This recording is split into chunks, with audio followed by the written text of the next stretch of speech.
So my guitar collection is getting a bit out of hand lately. And today I realized in all these years I never made a video about it. So please allow me to show you some super rare and interesting collector's items, some pretty crazy creations of my own, and a handful of special surprises. I think we should start right here with the guitar that kind of started it all.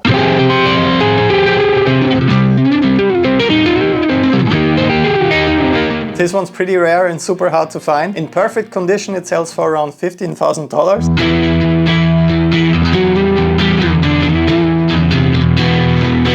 I had a different guitar from the Ibanez Giga series as well, but I gave that one away to a subscriber in a guitar contest. What I love about this guitar, aside from the super cool zinc-coated body, is the fretboard with those special mirror inlays.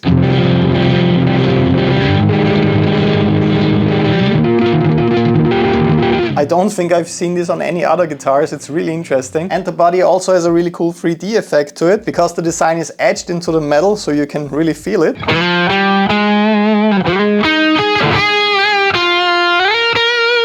People often point out in the comments that it's a bit rusty here and there, but I honestly kind of like it this way. It feels like it's an old relic from the past, like a prop from an 80s sci-fi horror movie.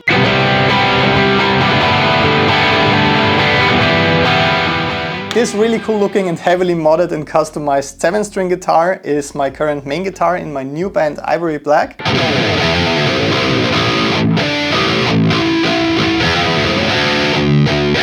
At this point, thank you so much for supporting the new band. Those are some absolutely crazy numbers for the first couple of weeks. The reason why this is my go-to guitar for modern metal is because we equipped it with Fishman pickups.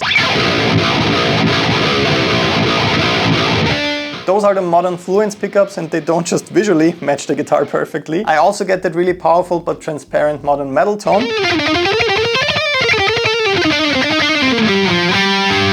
And the second big modification we did with it, maybe you saw it already, we retrofitted this guitar with an Evertune bridge. I have this 7-string tuned to A standard, but even for lower tunings like this, I still like to use relatively light strings so that I can shred and really expressively play.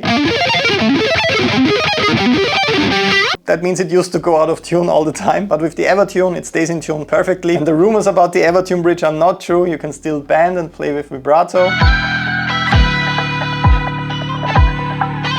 Up next we have a pretty recent addition to the family. I'm sure you've seen this guitar.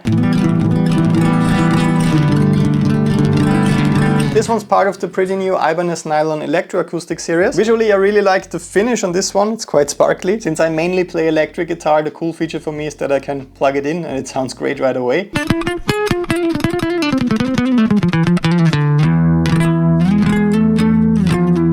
I never really liked the sound of plugged-in steel string acoustic, but when you plug this one in, you immediately get a pretty cool tone. I know that not everyone is a fan of the tone of those new nylon acoustics, but I made a song for this guitar called Fuego, and I think it turned out pretty cool.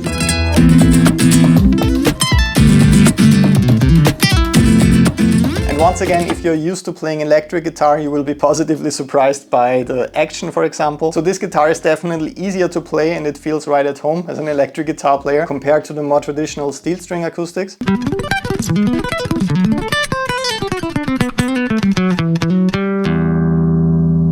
So if you're not turned off by the tone of these instruments and you actually like it, you can't go wrong with one of these. Since we're already talking about acoustic guitars, let's bring out the famous and controversial one. Maybe you recognize this guitar.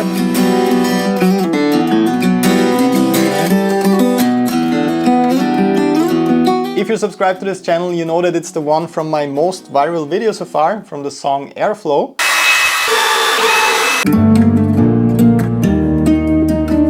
So the idea behind this experiment was there's a sound hole in pretty much every traditional acoustic guitar. What happens when you drill a lot of more holes into the guitar body? And I do think it sounds quite interesting and a bit different.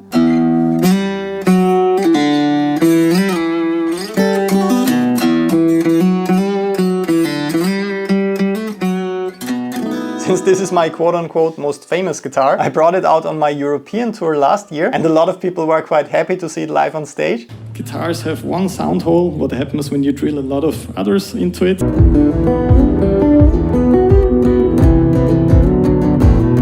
And now that I'm going on a European tour once again, together with Charles Berthoud and Ola England, I'd love to hear in the comments if you would like to see this one again, or if I should bring out any of those other crazy guitars I'm about to show you. If you're planning to come to one of these shows, the ticket link is in the description and in the pinned first comment down below. Some of our shows are getting pretty close to be fully sold out. Get your ticket today with the link down below, or it will be too late pretty soon.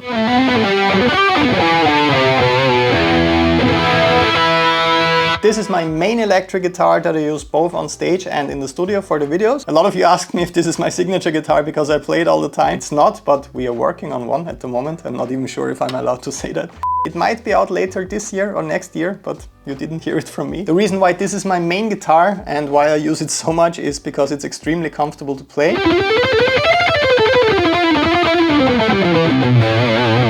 I love the shape of the neck with this one. It simply feels natural for my fingers. It's not too thick, not too thin. I really like the sound and the pickups they used for this model.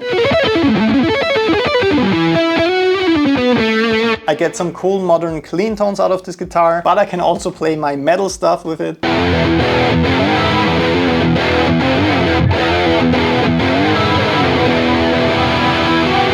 In my personal opinion, all guitar players should have one all-round guitar that they can use for absolutely everything. And this is mine. I don't feel out of place with this one at a pop gig, but I can also use it for metal, for math rock, fusion, whatever genre. And the black flat finish is also pretty cool, although you can see right here that I play this guitar quite a lot. I can't really get rid of that stain down there.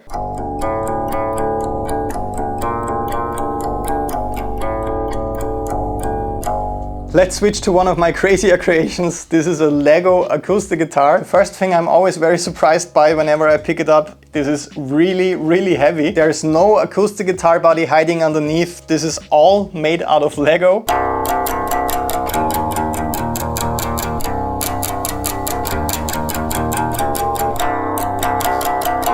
So hundreds and hundreds of pieces just like this one. Originally we wanted to make this guitar hollow inside so that there's more resonance, but the structural integrity did not allow for that. That's why it turned out so heavy. And we basically just super glued this guitar bridge onto the Lego pieces and added the guitar neck like this. So not really brilliant engineering. I'm not a guitar builder or anything like that. But surprisingly this actually works, and I could record and write a full song with this guitar called Memories.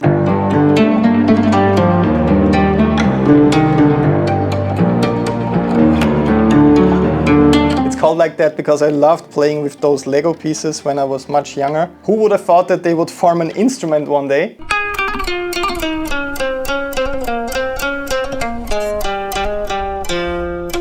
What you can immediately hear when I'm playing this instrument is that it's tuned very low. Once again, that's because of the unstable nature of this guitar body.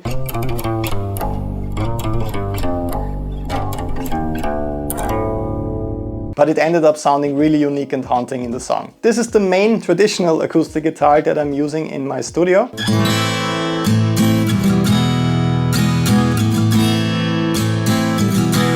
Of all the acoustic guitars that I have, this one definitely sounds the best in the room with a microphone.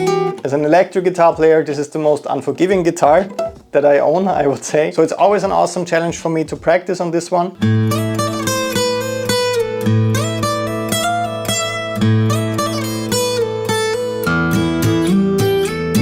And whenever you hear a mic'd up acoustic guitar in my songs on Spotify, it's usually this one.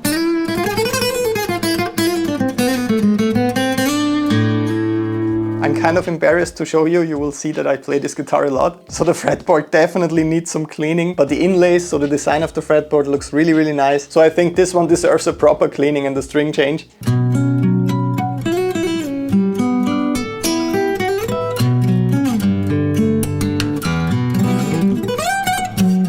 Alright, so this one is kind of iconic, I would say by now. It's one of my craziest inventions. This is called the Neckless guitar.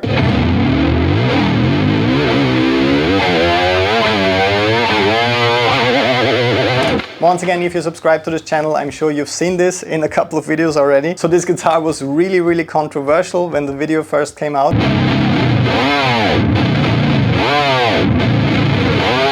A lot of people think that I faked these videos and that it actually doesn't work, and I honestly can't blame them because it looks absolutely ridiculous. But it actually does work, as you can see and hear. The main reason for that is that I stapled the guitar strings on the headstock.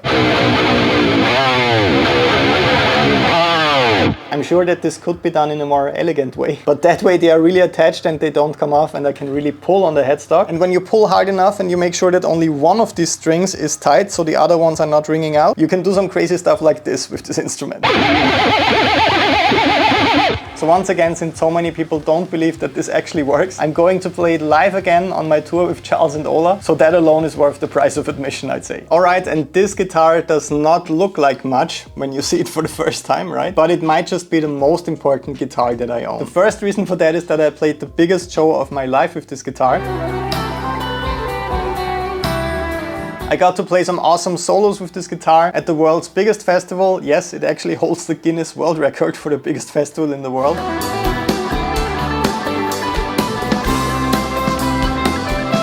But a couple months after this show, the electronics of this guitar suddenly stopped working. So one day I had this intrusive thought: what happens when you pour some water into an acoustic guitar and you play it?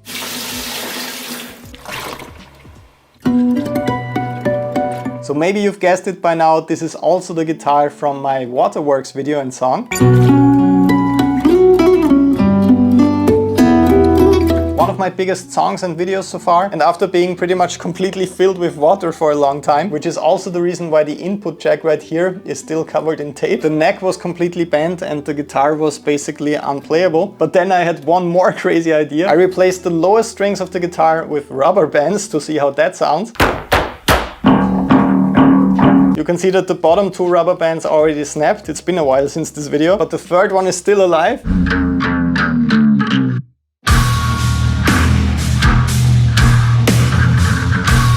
As you could see in the original video, I got some pretty cool and unique sounds out of these rubber bands. But I'm kind of scared of stretching it too much right now. It's pretty old. So I really think this one is the most special guitar that I own, which makes it a great place to end this video for now. I still got some other really interesting guitars in other rehearsal spaces and studios. Let me know if we should do another one with all the other crazy guitars. For now, if you're living in Europe, make sure to get your ticket for my tour with Charles and Ola. Once again, it looks like a lot of these shows will sell out quite soon. Can't wait to see you in the next video. Have an awesome day. Greetings from Vienna and bye-bye.